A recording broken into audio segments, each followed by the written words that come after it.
Assalamualaikum warahmatullahi wabarakatuh. Innal hamdalillah nahmaduhu wa nasta'inuhu wa nastahdihi wa nastaghfiruh wa na'udzu billahi min shururi anfusina wa min sayyiati a'malina. May yahdihillahu fala mudilla lahu wa man yudlil fala hadiya lahu. Asyhadu an la ilaha illallah la syarika lahu wa asyhadu anna sayyidana Muhammadan 'abduhu wa rasuluh. اللهم صل وسلم وبارك على سيدنا محمد الفاتح لما أغلق والخاتم لما سبق ناصر الحق بالحق والهدي إلى صراطك المستقيم صلى الله عليه وعلى آله وأصحابه حق قدره ومقدره العظيم. اللهم نور بالكتاب بصري وأطلق به لساني اشرح به صدري واستعمل به جسدي وحولي قوتك فإنه لا حول ولا قوة إلا بك سبحانك لا علم لنا إلا ما علمتنا إنك أنت العليم الحكيم. ولا حول ولا قوة إلا بالله العلي العظيم. أما بعد, alhamdulillah, kita rafa'kan kesyukuran dapat kita sambung kitab Musalli mengikut catatan yang kali terakhir kita pada 2 bulan lepas.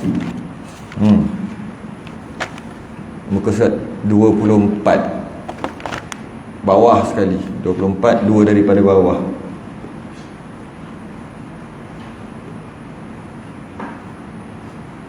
Kalau tengok tu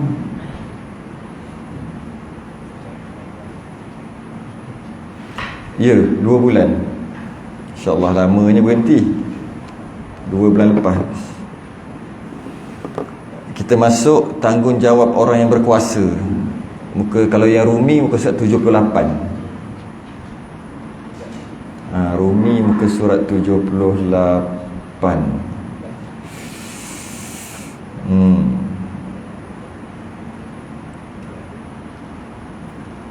Betul. Kalau yang buku biru saya ni hijau.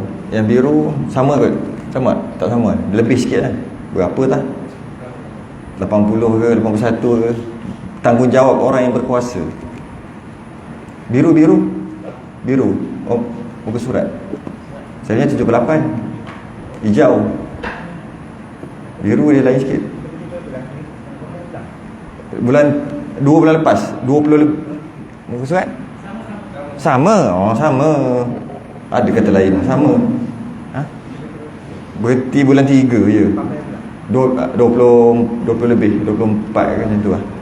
Kalau muka surat 24 tu, muka surat 24 tu 2 daripada bawah. 2 daripada bawah. 24 hari bulan ataupun 26 hari bulan 3. Lebih kurang. Dan demikian lagi tu, 2 daripada bawah muka surat 24. Yang Rumi 78. Qala al-mu'allif rahimahullah ta'ala.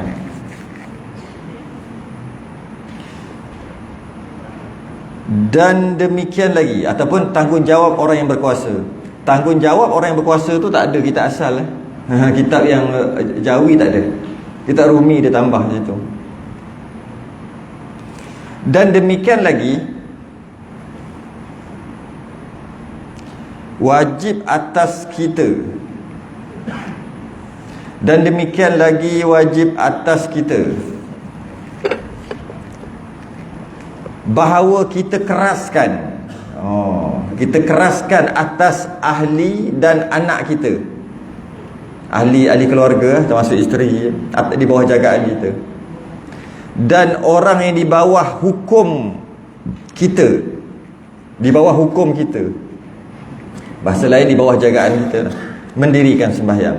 Kita sedang membahaskan tentang hukum ataupun ancaman orang tinggal solat 5 waktu.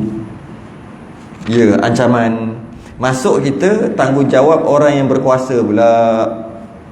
Tanggungjawab orang yang berkuasa.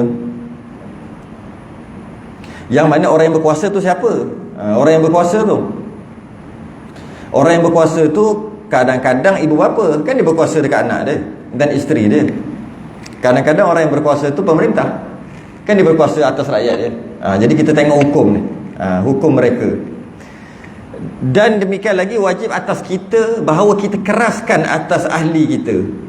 Kita keraskan suruhan tu, bukan sekadar suruh biasa-biasa, keraskan suruhan.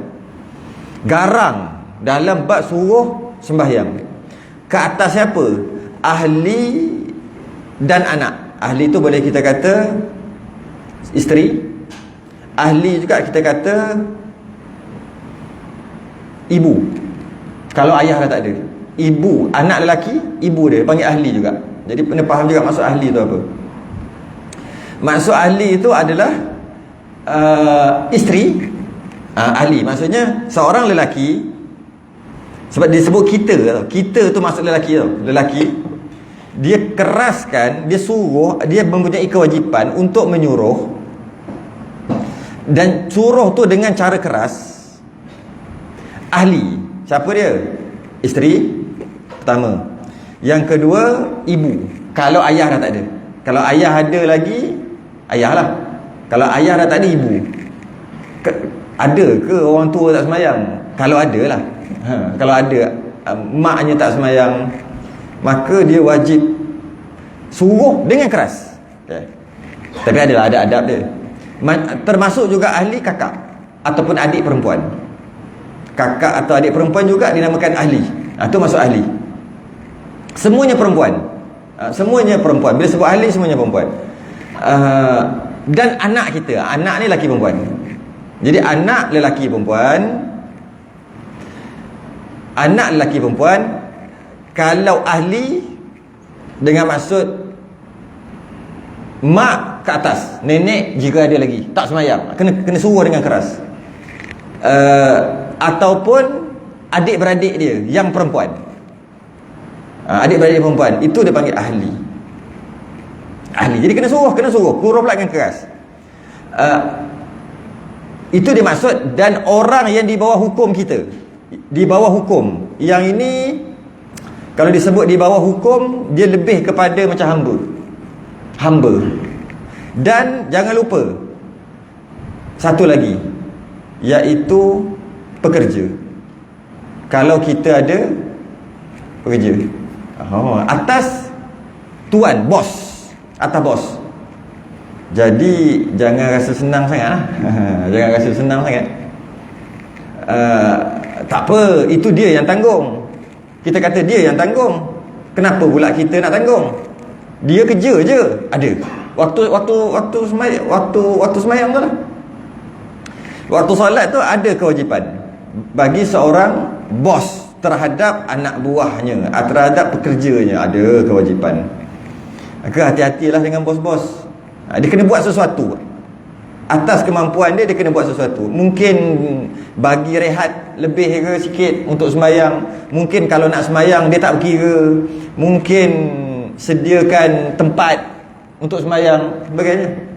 Dia tak boleh, bos ni dia tak boleh lagi menyusahkan pekerja dia nak kerja. Lagi tak boleh. Sebab ada kan. Dan bos kalau kafir itu biasalah. Kalau kafir itu biasa. Kalau Islam tak boleh rehat setengah jam, tak sempat nak makan gitu gini, tak boleh rehat setengah jam juga. Pandai-pandai lah. Kalau nak semayang jangan makan. Itu biasanya bos kafir. Tapi ada ke bos Islam macam tu? Kalau ada, dia wajib juga, tak berdosa. Itu maksud di bawah hukum. Sebab kita tak bincang panjang lah tentang hamba tak ada kan. Itu dan maksud di bawah hukum juga, dan maksud di bawah hukum juga adalah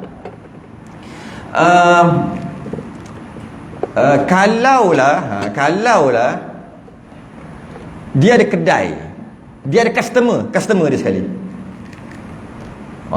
Dia ada bas, dia ada bas, dia owner bas. Apa yang di atas bas dia termasuk juga. Ada tanggungjawab. Contohnya kalau bab bas, kalau perjalanan tu pukul 10 pagi, berhenti apa? Berhenti pukul 5. Dosa. Semayang zuhurnya. Dia kena buat sesuatu. Dia kena kata niat jamak ke apa, dia kena buat sesuatu. Dia tak boleh biar je. Kalau tidak, berdosa. Walaupun dia owner bas, yang mana orang dalam tu bukan tanggungjawab dia pun, dia kata. Tidak. Sebenarnya orang dalam tu pun tanggungjawab dia juga. Macam tu juga dalam kedai makan. Dalam kedai makan, kemudian kita tengok ada laki perempuan duduk berkepit. Biasa itulah ni pakwa makwa ni, dia kena cegah. Dalam bab tu dia kena cegah. Dia kata tak boleh ke keluar, sini makan aja, jangan buat benda tak senonoh, dia kena cegah. Ya. Kalau bab sembahyang sama juga, dia minum lepas cawan, lepas cawan, daripada pukul 12 sampai pukul 4 petang. Nak habis dah tu Zuhur, dia kena suruh pergi keluar kedai aku pergi sembahyang. Ataupun saya ni musafir, okey, tak payah nak check musafir, mana bukti? Tak payah, sekadar tu je. Maksudnya kena buat sesuatu, tak boleh biar. Sebab apa? Minum apa, makan apa, mentang-mentang lah buffet contoh, makan daripada pukul 12 sampai pukul 4, maksudnya nak habis Zuhur lah, dia kena buat sesuatu. Sama dia kena buat pengumuman, tak maaf, siapa yang ini tak semayang, ini semayang dulu, atau siapa yang musafir, tak apalah, boleh buat jamak takhir ke apa, tak kisahlah. Cuma dia kena buat sesuatu, dia tak boleh biar gitu aja. Sebab itu di bawah hukum tu, maksud di bawah hukum. Di bawah hukum, dia bos, dia ada pekerja, malah pelanggan sekalipun. Pelanggan. Okay. Itu maksud di bawah hukum. Jadi ahli maksudnya keluarga, maksud keluarga bukan semua keluarga. Keluarga yang perempuan. Siapa keluarga yang perempuan maksud ahli ni? Mak ke atas, mak nenek moyang ke atas, cucu cucu tu termasuk dalam anak. Adik-beradik yang perempuan, termasuk yang tak ada suami lah, adik-beradik perempuan yang tak ada suami. Yang ada suami tu suami dia. Dan kalau anak, yang ketiga anak dia ni laki perempuan lah, tak kira. Bila sebut anak termasuk cucu cicit. Bila anak dia tak ada, cucu duduk dengan tok wan dia, tok ki dia, ada lah tanggungjawab. Tapi kalau ayah dia ada je, tak ada tanggungjawab. Tok ki dekat cucu tak ada. Sebab ayah dia ada, ayah dia yang tanggungjawab. Itu maksudnya. Dan suruh tu keras. Dan jangan kita tinggalkan bagi mereka itu uzur daripada meninggalkan dia. Ayat dia gitu. Dan jangan kita tinggalkan bagi mereka itu uzur daripada meninggalkan dia. Jangan kita mudah-mudah biar dia orang tinggal. Macam tu maksudnya. Biar je dia orang tinggal. Mudah-mudah, buat mudah-mudah, tengok tinggal. Sekadar gitu. Jangan mudah-mudahkan. Jangan mudah-mudah. Itu maksud, jangan kita tinggalkan bagi mereka itu uzur daripada meninggalkan dia. Bahasa dulu. Jangan kita mudah-mudah aja. Jangan kita mudah-mudah aja biarkan dia orang tak buat. Itu maksud. Sebenarnya bukan semayang je dalam bab ni. Dalam bab mengajar ni, mengajar ahli dan anak tadi, sebenarnya tiga-tiga. Tauhid wajib ajar, akidah dekat anak wajib ajar, akidah dekat mak. Kalau mak tu dah tak ada bapa, dah meninggal ayahnya. Adik-beradik perempuan wajib, jika adik-beradik perempuan tu tak ada laki, tak kahwin lagi, ataupun dia dah meninggal ke laki dia. Jadi seorang-seorang perempuan tu kewajipan. Termasuk juga anak laki, anak perempuan, kewajipan ajar bab tauhid. Kemudian baca bab fiqh, bukan bab sembahyang aja, bab puasa, yang lain-lain lah. Kemudian baca bab tasawuf, ajar juga, wajib. Cuma dalam perbahasan kita bab sembahyang saja. Dan ajar juga hukum-hukum sembahyang, ajar sekali. Jangan ajar suruh sembahyang, tapi cara sembahyang tak ajar. Perkara yang membatalkan tak ajar, tak ada juga. Ajar sembahyang, wuduk tak ajar, tak ada juga. Ajar wuduk, ajar mandi wajib, samalah semua, berkaitan dengan sembahyang. Ajar tutup aurat, sebab nak sembahyang kan tutup aurat. Perempuan ajar haid dan nifas. Laki kalau boleh laki mengajar lah. Kalau ada yang laki yang boleh mengajar. Kalau tidak, wajib dia hantar kat mana-mana supaya belajar. Siapa ni? Isteri, anak-anak, anak tadi anak perempuan, haid nifas. Sebab dia ada kena mengenai dengan sembahyang. Semua tu. Dan itulah kewajipan ketua keluarga. Tapi itulah, ramai yang gagal kadang-kadang nak ajar isteri. Sebab masa kahwin dulu sama-sama, sebab tu boleh kahwin, sekufu. Sama-sama tak peduli agama, dia kahwin sesama-sama dia. Sama. Bila dah 10 tahun kahwin, suami dah terasa nak berubah, isteri belum terasa lagi. Itu yang payah sikit nak. Alah, dulu awak lagi teruk. Habis. Itu kadang-kadang yang gagal kat situ lah. Gagal sebab masa kahwin tu sama-sama lah kau. Sama-sama tak peduli, sebab tu boleh kahwin. Mungkin isteri free hair, dedah aurat masa tu. Suami mungkin tak semayang apa gitu, tak peduli, kahwin. Setelah 10 tahun ke, biasa 10 tahun perkahwinan, baru terasa nak berubah. Kalau isteri berubah, okey, isteri berubah dulu. Sebab dia tak perlu buat apa-apa dekat suami dia. Dia dah siap je lah, abang tak nak berubah lagi ke? Macam tu je. Tapi kalau suami berubah dulu, payah. Kalau isteri berubah dulu senang, sebab dia cuma pesan-pesan sekali-sekala, jangan sampai bergaduh macam tu je. Jangan perik-perik sangat, cakap sikit-sikit je. Kita, abang dah berubah dah bang, bila nak? Gitu-gitu aja. Tak perlu. Tapi kalau suami berubah dulu, oh jam. Isteri tak nak berubah lagi, oh susah. Jadi ramai yang gagal mengajak isteri sebab tu lah. Tapi dalam keadaan macam tu nak tambah seorang lagi lah. Menempah neraka betul. Dia kena ajar semua, anak dan isteri. Dan wajib ajar rukun-rukun semua, syarat-syarat kan, aurat dan sebagainya. Dan orang yang tiada mendengar, orang tu maksud ahli tadilah, ahli ke anak ke, yang bawah tanggungjawab kita ni, bawah hukum kita ni, bawah hukum kita, kita bos pekerja kita, kita tuan punya kedai makan, tapi customer kita di bawah hukum kita tu. Mak kita, ayah dah tak ada, adik-beradik perempuan kita yang tak ada laki, cucu bila tak ada anak kita dan sebagainya, yang tadi bawah kita tadi, bawah hukum kita tadi. Kalau dulu zaman dulu hamba kita tuan, hamba kita masalah apa? Dan yang tiada mendengar dan mengikut, tak mau dengar, tak mau ikut. Nak buat macam mana? Dah secara keras ni. Sedangkan mula-mula suruhan, cara untuk suruh lembut dulu. Lepas tu suruh keras dan tegas. Lepas tu suruh dengan marah dan amaran. Tu suruh 3. Tapi 3-3 tak jadi. Macam mana nak buat? Maka hendaklah kita takutkan dan kita marahkan atas mereka itu sangat marah. Macam mana? Marah sungguh. Anak tak buat, marah sungguh. Isteri tak buat, marah sungguh-sungguh. Dengan 3 cara. Yang pertama suruh lembut dulu, agak-agak lah, berapa lama, setahun 2 tahun ke. Kemudian suruh dengan tegas. Kalau tak buat jugalah, kalau dah buat, kekalkanlah suruh dengan lembut tu. Tak buat juga dengan tegas, mungkin lama dah ni. Suruh dengan amaran. Letaklah amaran apa-apa pun. Anak senanglah sikit. Anak tak buat juga. Pertama, jangan redha dekat hati perbuatan itu. Yang kedua, kena suruh tu dengan marah, dengan amaran. Haram redha. Saya selalu bagi contoh macam ni je. Mana-mana pun saya bagi contoh yang sama je. Anak, kita kerja subuh, kita pergi masjid. Kita kerja subuh 5.30, kita pergi masjid. Semayang masjid kan pukul 5.45 dah subuh sekarang. Tengok dia bangun duduk dekat katil dah. Okey. Kita pun pergi semayang. Kita balik, kalau kita balik tu dalam 6.30 lebih kurang. Balik dah sampai rumah dah. Tapi terasa pergi kedai dulu kan. Kena nasi kerabu ke, kena canai dulu. Pukul 7.30, 8 dah habis subuh baru kita balik. Tengok rupa-rupanya budak tu tidur balik. Anak kita tadi tidur balik. Haram kita redha. Redha tu apa? Biar benda dah lepas, jangan dikenang. Kan dah lepas pukul 8. Buat apa? Biar tidur. Tapi marah, lepas ni marah lah. Dia bangun marah. Apa benda ni? Tidur balik. Tu tak boleh. Haram gitu. Maksudnya dia redha, tak tu dia biar. Tapi dia nasihat juga sebab tak dengar cakap dia. Tak boleh. Habis tu macam mana? Kerja pukul 8 dah. 7.45 kerja 7.45. Kan masa dah habis. Tanda kita tak redha, kita segera. Tu tanda tak redha. Kalau biar, budak baru umur 6 tahun. 6 tahun pula, dah jam 6. Dah jam 5, jam 6. Nak periksa. Dia orang buat matematik punya, latihan matematik. Sampai pukul 12, pukul 1. Biarlah dia tidur. Nanti dia bangun, kita nasihat lah. Tak boleh. Habis tu macam mana? Segera kejut. Lepas tu suruh buat apa? Qadha segera. Pukul 8 lah. Marah dan suruh dia qadha. Itu menandakan kita tak redha dengan perbuatan ni. Tapi kalau kita kata, biarlah semalam tidur lewat. Pun waktu subuh dah habis.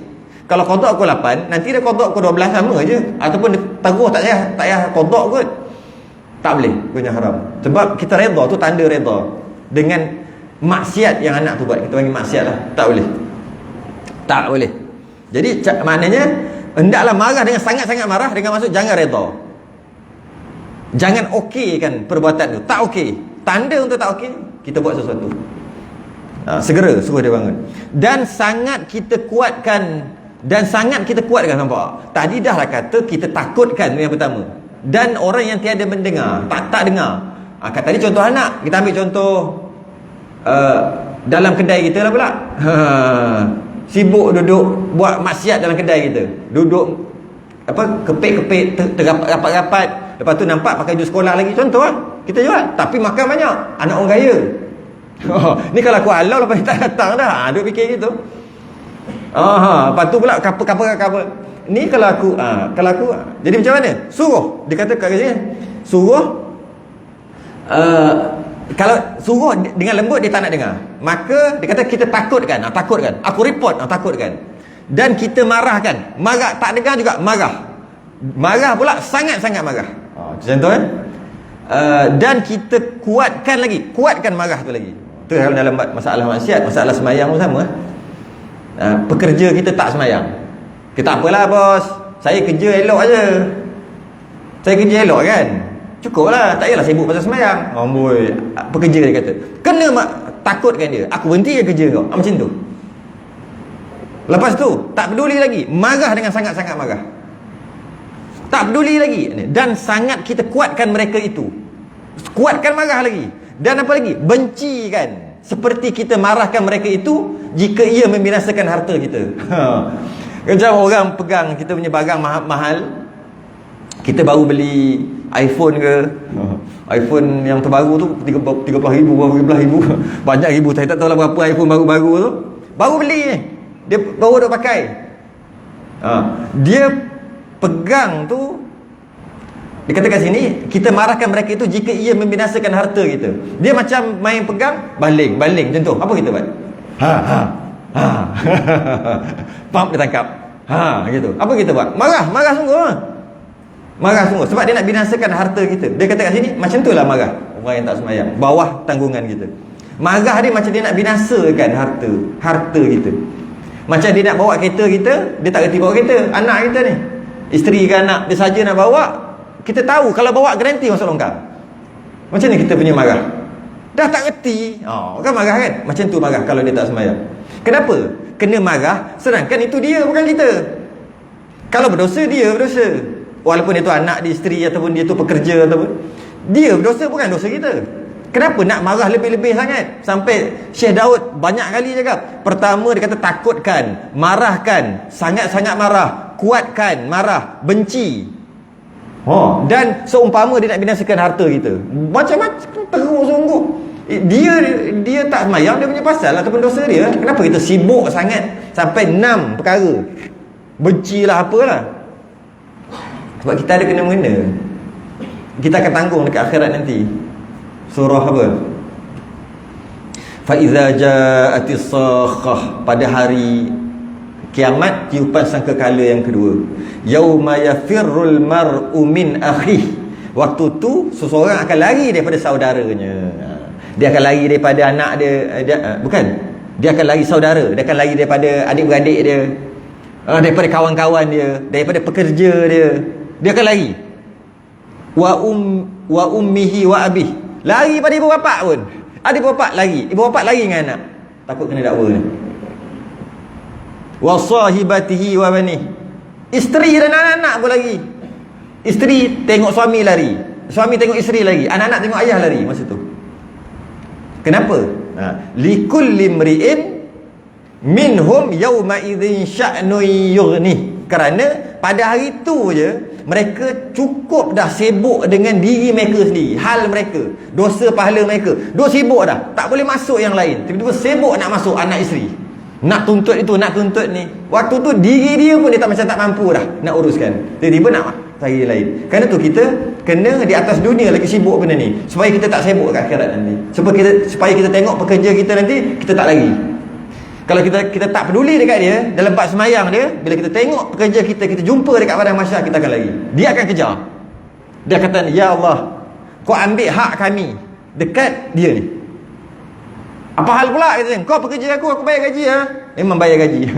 Tapi ketika aku tak semayang, dia tak pesan, dia tak suruh, dia tak marah. Boy, hari tu aku nak cakap sekali, baru nak marah, engkau gertak nak berhenti kerja, kita kata. Sekali tu je, lepas tu dia tak cakap dah. Maka aku nak hak kami. Masa di atas dunia dia akan cakap, kau jangan sibuk. Kubur kubur masing-masing kan, kubur lain-lain. Tapi dekat akhirat tak, dia akan tarik. Dia akan tarik kita. Masa tu Jadi sebab itulah sampai teruk sungguh, sampai kan kita kena marah-marah sungguh-sungguh. Sebab dia akan kacau kita balik. Kalau kita beriman dengan hari akhirat, kita akan marah dia. Sebab engkau kacau aku nanti. Oh, macam tu. Engkau akan kacau aku. Siapa engkau tu? Bawah tanggungan kita yang tadi tu lah. Kau akan kacau aku. Mana aku tak marah? Bila kita beriman dengan hari akhirat, tapi kita tak betul-betul pegang, kita akan rasa macam tak apa. Tapi kalau kita betul-betul pegang dengan hari akhirat, kita akan marah. Kita akan marah dekat dia semarah-marahnya, kerana dia akan menyibukkan kita kat padang mahsyar. Sedangkan likulli mri'in minhum yawma idzin sya'nu yughni. Aku waktu pun tu pun sibuk dengan hal aku. Masa aku mula-mula balik dulu, masa aku ambil barang orang dulu, aku dah sibuk fikir masalah aku ni. Tiba-tiba kau nak masuk, oh, panas hati. Sepatutnya gitu. Dan lebih lagi pula kita engkar mereka itu kerana Allah. Tapi ingat, nak marah anak, nak marah isteri, nak marah pekerja, nak marah yang tadi tu kerana Allah. Kita engkarkan mereka, kita tak setuju, kita tak redha, kita marah, kita benci kerana Allah, bukan kerana lain. Marah kerana tak dengar cakap. Bukan marah dia kerana tak dengar cakap kita. Kalau kita marah dia kerana dia tak dengar cakap, kita suruh semayang, dia tak semayang, kita marah kerana dia tak dengar cakap, kat situ tak boleh. Kita marah kerana Allah baru jadi, bukan marah kerana tak dengar cakap. Sebab bila kita marah kerana tak dengar cakap, kita marah kerana kita buat gini-gini, suruh gini-gini, dia tak ikut. Tapi kita kena marah tadi tu kerana Allah. Bila kita marah kerana Allah, dia jadi ibadah, dapat pahala. Masa kita marah tu dapat pahala. Maka kalaulah perlu dipukul-pukul, biasa anak lah umur 10 tahun, perlu dipukul bab semayang ni, pukul. Isteri pun sama, perlu dipukul. Tapi pukul isteri tak sama dengan pukul anak, ada perbezaan. Bab tak semayang, jika perlu dipukul, pukul. Itu kena belajar bab pukul lain pula. Tapi pukul tu bukan sebab geram, sebab marah atau sebab nafsu itu, nafsu amarah kita naik, maka kita pukul. Aku dah cakap semayang tak dengar, kita marah kenapa? Dia tak dengar cakap, tak boleh pukul. Haram pukul anak kerana tak dengar cakap. Dia kena pukul kerana dia tak semayang, umur dia pun kena 10 tahun, Qamariyah ke atas. Dan aku pukul kerana Allah dan Rasul suruh pukul. Murus sabiyya bis-salah idza balagha 7 sinin wa idza balagha 10 sinin fadribuh. Nabi kata pukul.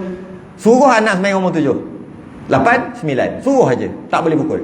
Umur 10 tak semayang, Nabi kata fadribuh, pukul. Aku pukul ni sebab Nabi suruh pukul, aku pukul ni sebab Nabi suruh pukul. Sebab itulah pada mazhab Syafi'i, setiap ibadah sunat melafazkan niat. Setiap ibadah sunat melafazkan niat. Dan kita memukul kerana Allah dan Rasul, bukan kerana kita marah apa? Ibadah. Sebab kita ikut kata Allah dan Rasul, maka ianya ibadah. Dalam mazhab Syafi'i, setiap ibadah sunat lafazkan niat. Sebab tu dalam kitab Bidayah wan Nihayah, Ibn Kathir dia meriwayatkan satu kisah. Seorang ulama besar, Imam Abul Fadl Abdul Malik, dia cerita dalam kitab Bidayah wal Nihayah tadi. Cerita dalam tu, ketika Imam Abu Fadl masih kanak-kanak, ayah nakal, biasalah budak nakal. Ayah dia memang faqih, terror fiqh, orang fiqh. Jadi bila dia nak pukul anak dia sebab buat nakal tak semayang apa semua ni, ayah dia nak pukul dia, Imam Abul Fadl Abdul Malik, dia kata, ayah aku, dia kata, aku berniat memukul anakku untuk tujuan mendidik seperti mana diperintahkan Allah dan Rasul. Pukul. Sebab dia ibadah. Tapi sebab apa tujuannya? Supaya tak nak niat dia tu lari. Pukul kerana sakit hati dengan anak. Lepas tu syaitan masuk. Maka tak jadi pencegahan. Dia jadi apa? Bagi puas hati bapak. Bapak puas hati pukul anak. Oh, kan kita bukan nak puas hati kita. Tapi dia kata sementara bapaku hendak melafazkan niat, Nak habiskan panjang ni dia kata aku cabut lagi. Dia kata apanya? Apa ni? Sahaja aku berniat memukul anak aku, syukur lagi dah budak tu. Dia kata dalam kisah ni ada dalam kitab Al-Bidayah wan Nihayah. Imam Ibn Kathir yang cerita ni. Nak cerita pasal pukul anak tu pun niat kena betul. Kalau payah nak betulkan niat, marah sangat, sebut kat mulut, aku pukul ni. Tapi itulah kalau anak tu lari dulu lah. Tapi dia lari tu nombor 2. Nombor 1, niat tu kena betul. Aku berniat aku pukul anak kerana bertujuan mendidik seperti mana yang diperintahkan oleh Allah dan Rasul. Pukul.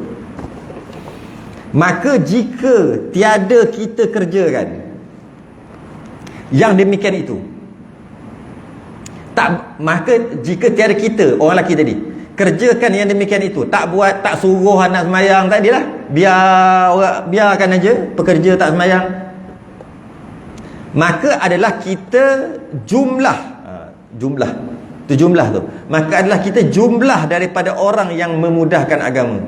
Maka kita jumlah, maka kita bahasa sekarang tergolong, maka kita tergolong jumlah lah maksudnya. Orang dulu cakap yang tu. Maka kita jumlah daripada orang yang memudahkan agama. Maka kita tergolong, termasuk daripada orang yang memudahkan agama. Dia lebih kurang dengan agama dia. Dia buat macam lebih kurang dengan agamanya dan memudahkan tuntunan Allah dan suruhannya, dan suruhan Allah. Alah, biar macam tu je. Walaupun dia orang semayang, walaupun dia orang surau masjid sekalipun, tapi bila dia tak buat perkara tadi tu, bila orang tak semayang, yang bawah tanggungan dia buat, dia tak pukul, dia tak suruh, dia tak kerah, dia tak benci macam tadi itulah. Dia ni orang macam ni tergolong daripada orang yang mudah-mudahkan agama, walaupun dia sembahyang tak tinggal. Nabi kata kullukum ra'in wa kullukum mas'ul an ra'iyati. Kita pengembala, kita akan dipertanggungjawabkan dengan apa?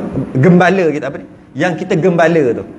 Kalau kita ayah, kita akan dipertanggungjawabkan ahli keluarga.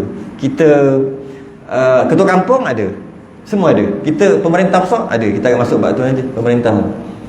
Dan barang siapa yang tidak menerima akan suruhnya, ada lagi, marah lagi.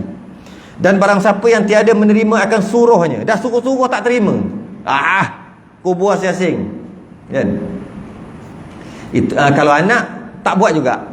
Kalau isteri, alah, abang dulu pun tak habis kotak lagi, sibuk orang macam tu kot. Kalau anak lagi yang belah macam tu lah. Kalau pekerja, saya kerja dengan bos, apa pasal pula sibuk pasal dosa pahala saya pula? Tu saya dengan Tuhan. Macam tu kan. Kita pun biar je, kita tak keraskan. Ataupun kita tengok orang tak sembahyang di bawah tanggungan kita, kita biar. Okey, itu pertama. Barang siapa yang tiada menerima akan suruhnya, tak terima, dan tiada memberi bekas suruhnya, suruh pun tak bagi bekas, tak jadi, suruh pun buat je, maka seksa akan dia. Ni best ni. Maka seksa, bahasa lain pukul, bahasa lain seksa lah. Kita tengok apa maksud seksa. Maksud seksa, bagi anak pukul lah, bagi isteri pun pukul, itu maksud seksa. Bila sebut pukul, bukan seksa ikat tangan, ikat kaki dekat pokok, lepas tu pokok yang ada kerengga. Bukan. Ikat pokok, lepas tu ambil apa, tebuan. Bukan. Maksud seksa tu adalah, kalau anak, maksud seksanya pukul. Bila sebut pukul, dia ada pula syarat-syarat, bukan main boleh pukul. Sebab pukul orang bersalah, pukul hudud lain dengan pukul anak. Jangan kita hududkan anak tu pula. Tu cara pukulnya lain. Pukul anak, pertama umur dia mesti 10 tahun Qamariah ke atas. Bila ni kita kalau suruh tak dengar ni, 10 tahun Qamariah ke atas, lebih kurang 9 tahun lebih lah. Kalau kira ikut kad penalan dia, 9 tahun lebih. Lebih tu kira sendiri, tengok sendiri. Tak sampai 10 lah kalau kira ikut kad penalan dia. Sebab bulan Islam ni kan dia ni sikit, dia lain sikit lah. Beza 1 tahun 10 atau 11 hari je. 10 tahun 100 hari. Lebih kurang lah cerita ni, 3 bulan lebih tu. Jadi kena kira sendiri. Jadi 10 tahun Qamariah ke atas baru boleh pukul. Itu syarat pertama. 10 tahun pun tak boleh. Pukul pula tak boleh pukul tersangat kuat atau tersangat pedih, tak boleh. Tak boleh. Pukul untuk mendidik. Kemudian tak boleh pukul kat muka, kat kemaluan. Haram, berdosa. Tu syarat-syarat, banyak syarat. Boleh pukul berapa kali? Dalam satu-satu masa tu berapa kali? Ulama khilaf. Siapa? Syekh Kurdi, mazhab Syafi'iyah lah, dia kata lebih 3 kali pun boleh. Ibnu Suraish kata tak boleh lebih 3 kali. Dia 3 kali je pukul. Kat situ khilaf. Kita ambil lah yang mana pun. Kenapa pula tak boleh lebih 3 kali? Kerana dia kata Jibril peluk Nabi 3 kali je. Iqra. Aku tak kerti baca. Peluk. Iqra. 3 kali je kan. Suruh 3 kali je kan. Jadi pukul pun 3 kali je. Kalau lebih tu tak payah lah. Maka terlepaslah mak ayah ni. Terlepaslah dia. Sebab dia dah suruh tak dengar juga. Marah, ancam sebagainya. Last sekali pukul. Anak tadi umur 10 tahun ke atas. Pukul pula dengan syarat-syarat. Dan pukul pula 3 kali. Tak dengar juga. Dia ambil pendapat yang kata tak boleh lebih 3 kali. Cukup. Dah. Pukul pula jangan kuat. Pukul jangan kuat.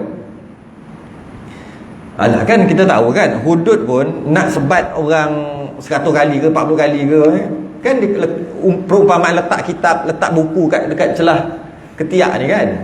Masa sebat tu kan tak jatuh. Jangan bagi jatuh. Nak bagi tahu macam ni je. Bukan macam ni. Itu sebat penjara kita ni.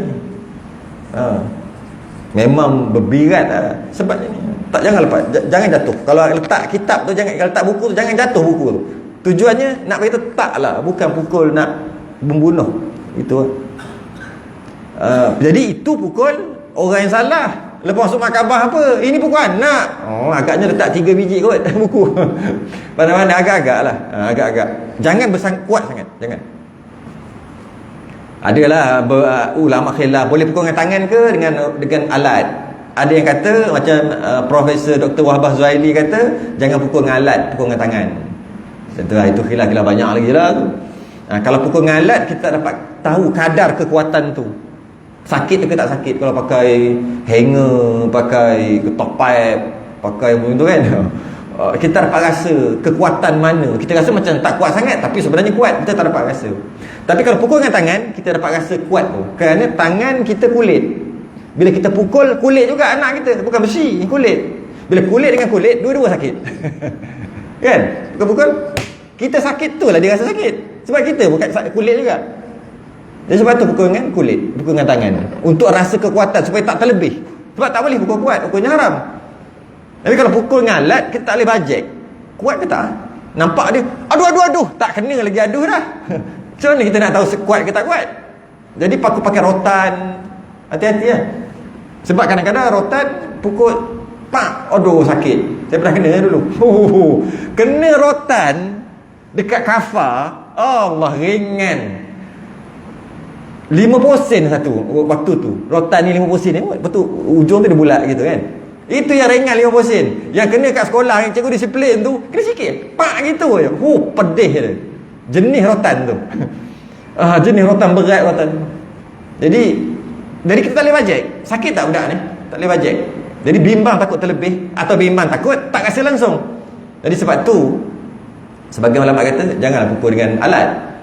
Pukul dengan kulit, dengan tangan kita. Kerana kita akan rasa Allah sakit tangan aku pukul anak. Maknanya dia pun sakit macam kita. Dia lagi sakit sebab dia budak air. Maka kita kena slow kan. Kita rasa macam ni okey tak? Macam tu. Sebab tu pukul dengan tangan. Bila pukul dengan tangan tu maksud tapak tangan, bukan belakang Ini tak rasa sebab dia banyak tulang. Dia tak rasa. Ini pun rasa. Ini tak. Dia panggil apa sini panggil? Memanglah bad. Dia panggil apa? Orang Kelantan ni pahak. Ni pahak. Ini dia panggil napah. Rasa gitu lah. Dia panggil nipah tak silap. Mana orang Kelantan? Backhand tu orang kan. Pukul dah pukul je. Kan itu tak boleh sebab tulang kita pun tak dapat rasa kesakitan dia. Maksud pukul dengan tangan tu maksudnya sinilah depan. Dia kulit. Kalau pukul-pukul tak memberi kesan, pukul pun tak bagi kesan, maka tak boleh pukul, tak boleh pukul. Jenis baka ayah dia juga. Siapa lagi? Pukul lah kuat macam mana pun dia tak nak, tak peduli. Kita dah tahu dah, pukul lah macam mana pun dia tak peduli, tak boleh pukul. Jadi kerah. maka caranya dengan nasihat mulut aja. Dia ada cara, dia bukan pukul, tak dengar, pukul lagi kuat, tak dengar, pukul lagi kuat. Oh tak, mati budak tu. Tak. Pukul jangan kuat. Dia tak dengar. Kita tahu memang jenis tak dengar cakap. Maka tak boleh pukul. Hanya cakap aja. Cakap. Sebab dia jenis apa? Kulit tebal. Macam bapak dia juga. Siapa lagi baka siapa lagi nak cakap. Jadi tak boleh pukul. Nasihat. Mungkin dengan nasihat lembut hati dia. Ada orang besar, orang kecil sama. Kalau kita buat kasar, dia jadi tak tentu arah. Tapi kalau cakap elok-elok, elok je. Dia kena cakap elok-elok, dia tak boleh cakap kasar-kasar. Ada orang gitu. Mungkin anak itu gitu. Jadi sebab tu kalau pukul kuat tak kesan. Okey, habis bab anak. Isteri macam mana? Kalau bab pekerja, berhentikan kerja. Macam itulah. Kalau bab pekerja, berhentikan kerja. Kalau bab customer tadi, halau dia keluar daripada kedai itu. Takkan nak pukul kan? Tak boleh pukul. Kalau isteri macam mana? Isteri sama juga, suruh, amaran dan sebagainya. Lepas tu pukul juga. Pukul pun dengan kadar yang sama, bukan yang untuk menyakitkan. Tak dengar juga, tak nak semayang juga. Sunat cerai kan? Sunat cerai. Sampai bercerai? Ya. Tapi kita dengar cerai, meruntuhkan masjid. Tahu tak? As-salatu imaduddin. Sembahyang tu tiang agama. Man aqamaha faqad aqamaddin. Siapa yang buat sembahyang, dia telah mendirikan agama. Wa man hadamaha faqad hadamaddin. Siapa yang tak buat, dia telah meruntuhkan agama.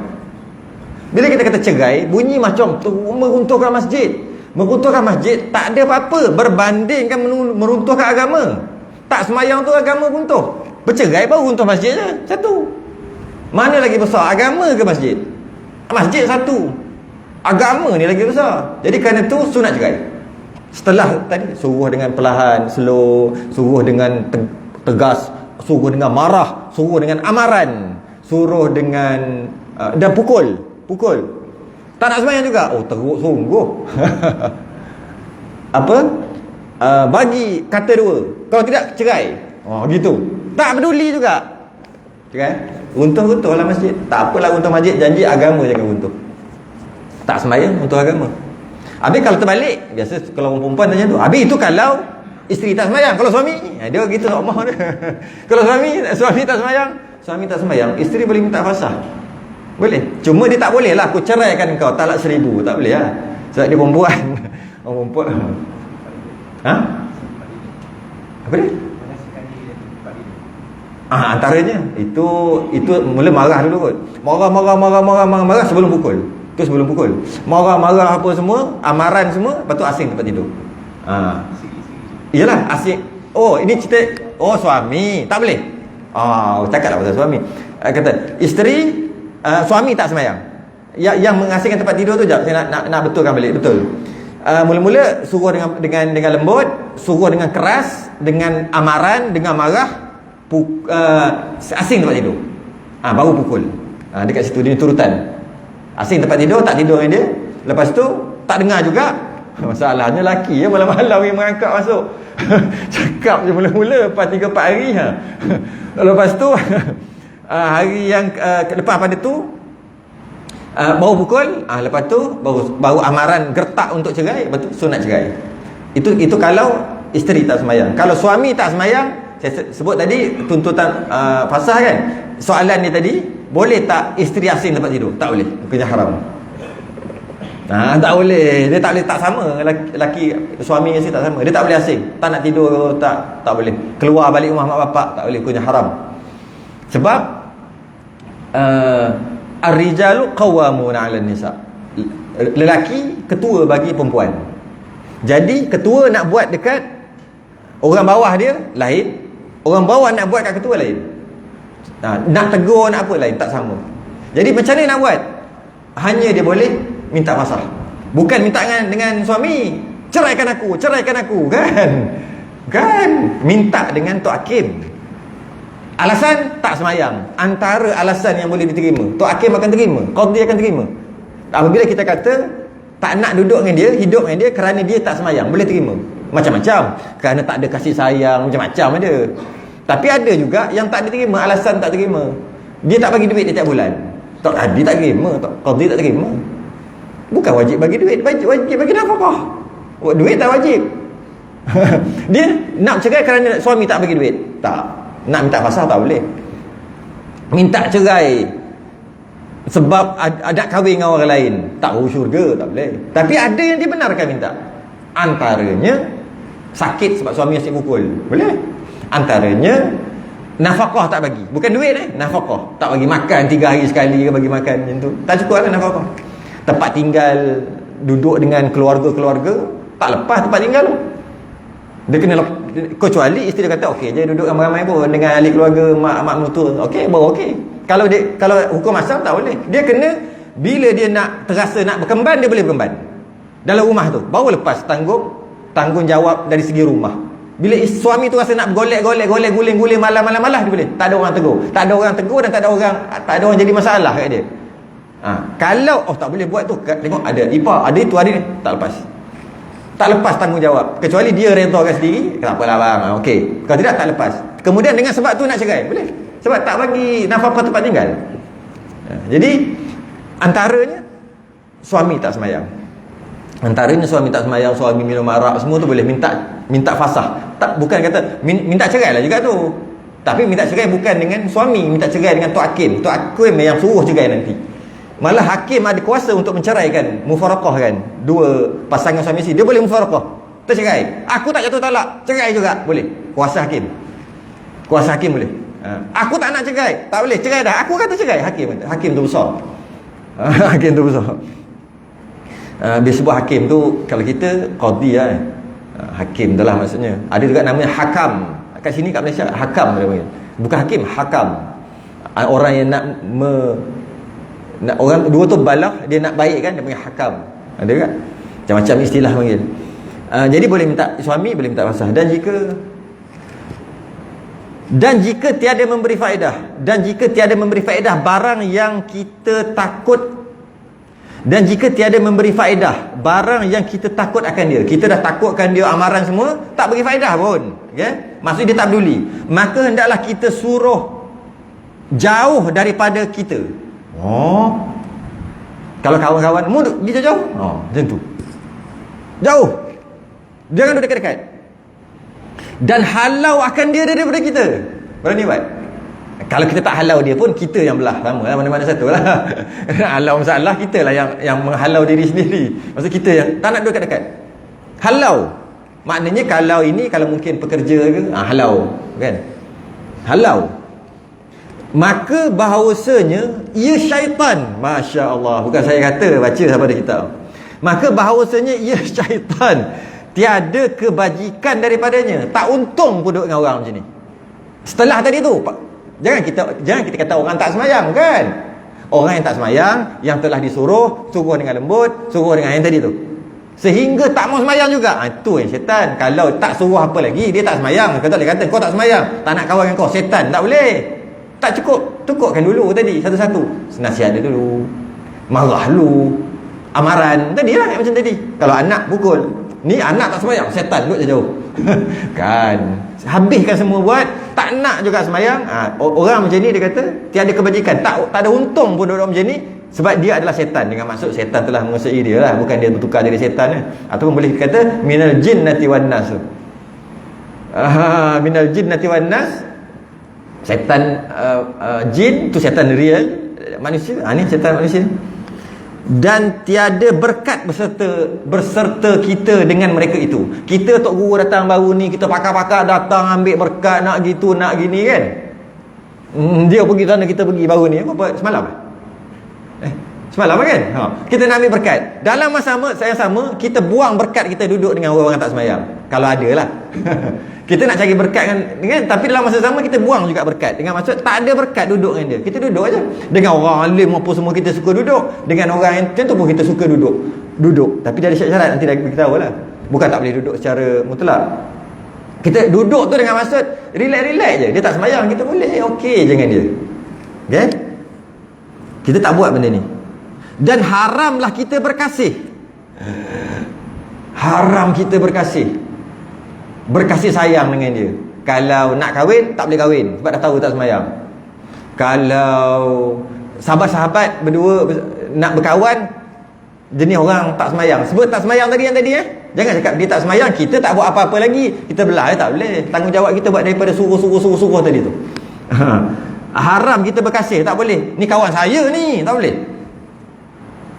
Tak, tambah-tambah orang yang ada kedudukan dalam agama, dia dah memang orang takut jenis orang tak semayang.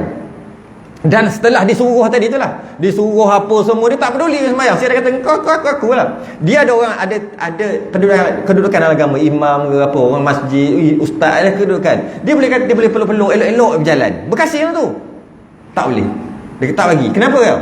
Bila orang yang tak semayang juga tengok, dia kata elok je kan tengok. Orang tak semayang pun orang alim duduk dekat elok. Dia rasa macam benda tu tak salah. Tapi cuba orang alim tu lagi kau tengok tu, kita pun tak semayang, nanti kan jadi macam ni, macam tu. Sebab tu tak boleh berkasih dia kata. Dan berkedudukan pun tak boleh juga duduk satu rumah, serta mereka itu tak boleh duduk satu rumah.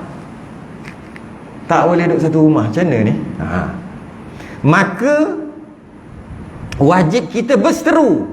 Berseteru tu musuh. Wajib kita bermusuh akan dia. Betul tak?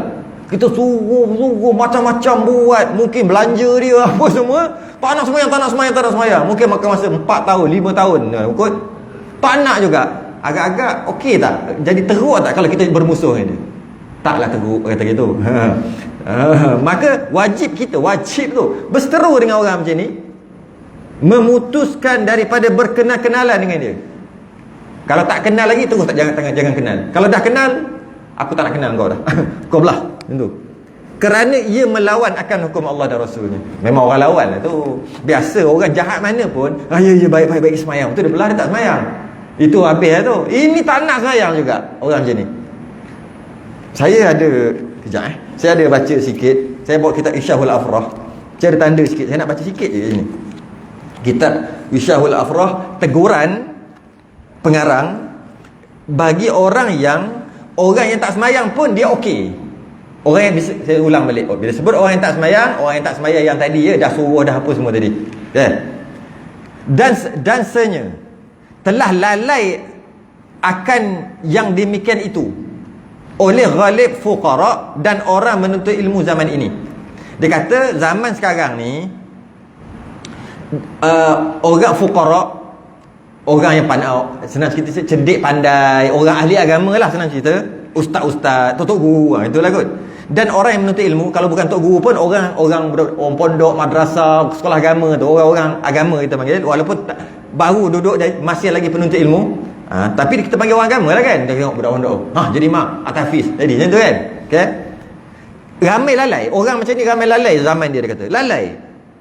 Maka engkau lihat akan seorang mereka itu, kau nampak orang-orang yang ada kedudukan dalam agama tadi tu, bercampur-campur ia dengan orang yang meninggalkan sembahyang. Elok je bercampur.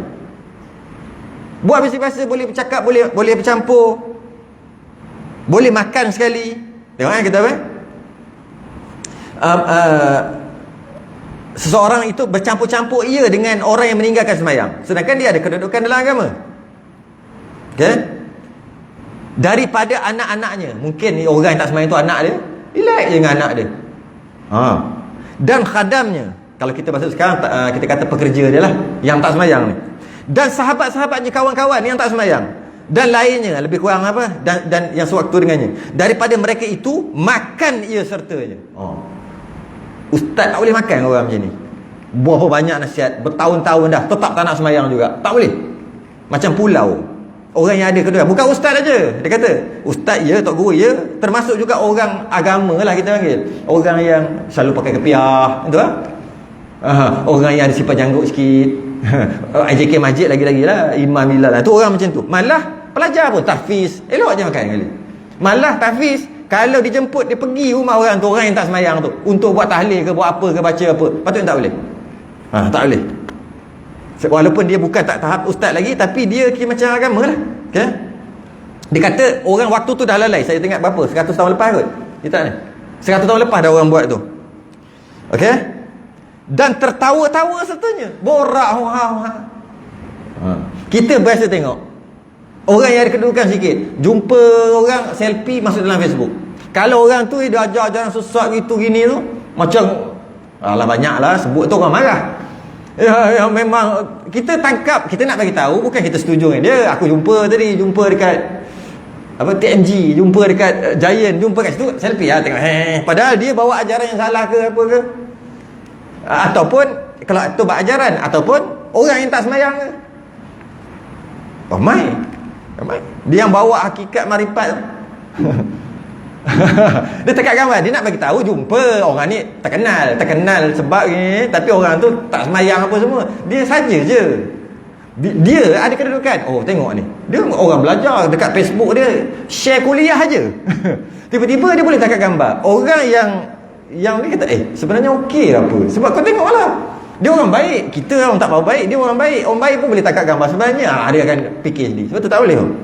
Tertawa-tawa tak boleh. Dan dikerjakan dia pada perniagaan. Siap buat bisnes lagi. Tak boleh. Alah, bisnes lain-lain. Itu cerita lain. Dia tak sembahyang tu lain. Kita buat bisnes, boleh aja. Tak boleh. Kitab Isyah wal-Afrah. Ustaz, Iwan mengajar. Ambil kitab dia kalau tak ada. Kalau ada kitab, cari tengok. Saya tak cakap ni. Membuat rumah.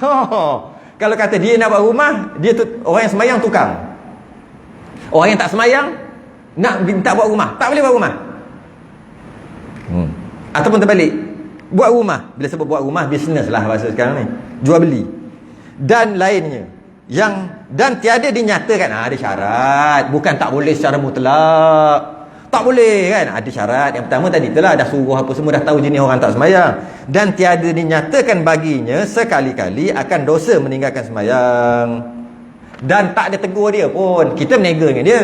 Sambil-sambil tu kita nasihat, itu boleh Yang ni niaga aja, bab dia tak sembahyang tak pernah sentuh. Takut nanti kalau dia MOU dia putuskan, habis kita kata. Dia projek besar. Ni kaki ni kabel besar ni. Macam itulah. Kita buat makan dengan dia. Dia orang tak sembahyang, tak pernah pun kita kata tak sembahyang tu. Sepatutnya setiap kali makan nasihat, boleh Itu syarat hujung tu. Bukan semata-mata tak boleh. Kita bergelak-gelak dengan dia apa semua, selfie, kita sambil-sambil kita nasihat kat dia. Aku nak tak ni, tapi aku nak beritahu lah, sembahyang tu kita kena. Sentiasa kalau macam tu, boleh Ini tak, kita sekadar je. Nak habiskan sikit lagi. Seperti firman Allah hingga akhir ayat, la tajidu qauman yu'minuna billahi wal yaumil akhir yuwaduna man haddallaha wa rasulahu walau kanu aba'ahum aw abna'ahum aw ikhwanahum. Ini tak ada, aw ashiratahum. Tiada engkau dapat akan satu kaum yang percaya dengan Allah. Kalau orang tu betul-betul percaya pada Allah dan percaya akan hari kemudian, hari akhirat, saya sebut tadi, berkasih-kasih mereka itu akan orang yang menyalahi akan Allah dan Rasulnya. Tiada engkau akan dapat, engkau tak akan melihat satu kaum yang percaya pada Allah dan hari akhirat, dia akan berkasih-kasih dengan orang yang menyalahi akan Allah dan Rasul, iaitu dalam bab ni tak sembahyang. Kau tak akan jumpa ayat Quran. Engkau tak akan jumpa orang yang dia mengaku percaya pada Allah dan hari akhirat. Sebab apa sebab hari akhirat? Sebab hari akhirat inilah dia akan kacau kita nanti. Dia akan berkasih sayang. Takkan orang yang percaya pada Allah dan hari akhirat, dia tak akan berkasih sayang dengan orang tak sembahyang. Itu cerita. Maka menafikan iman daripada orang yang berkasih dengan orang yang menyalahi. Maka menafikan iman daripada orang yang berkasih dengan orang yang menyalahi bagi Allah dan Rasul. Macam mana dia boleh sayang dekat orang ni? Macam mana iman dia tu mantap, sempurna, sedangkan dia boleh sayang dengan orang yang tak sembahyang? Jikalau mereka itu orang yang terlebih hampir daripada segala keluarganya, walaupun dalam ayat tadi apa kata,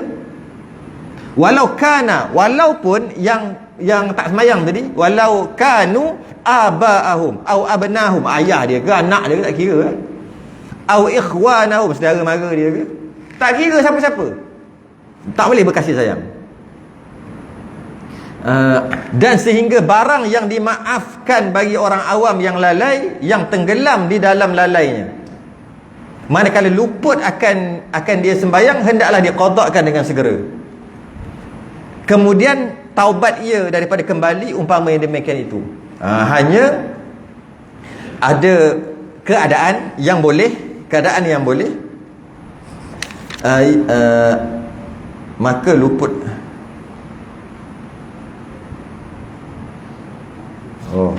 Kalau kitab ni dia buat macam tu Manakala luput akan dia sembahyang, hendak dia qadakkan. kat situ dia berhenti. Bolehlah kat situ pun. Berhenti kat situ lah juga. Jadi walaupun orang yang dekat dengan dia, orang awam yang terlalai yang terkelam di dalam lalainya. Tertidur, kelam tu tertidur, itu kena qada lah, dia kata. Kita akan bahas nanti, akan datang sambung balik. Sebab rupa-rupanya dia tulis gitu kan, ada kat atas ni. Yang Jawi mana ada berhenti kat situ, cantik, muka surat 80 berhenti. Kalau yang Jawi tu muka surat 25. Kita tangguh dulu. Kita sudah dengan tasbih kafarah dan surat al-subhanah.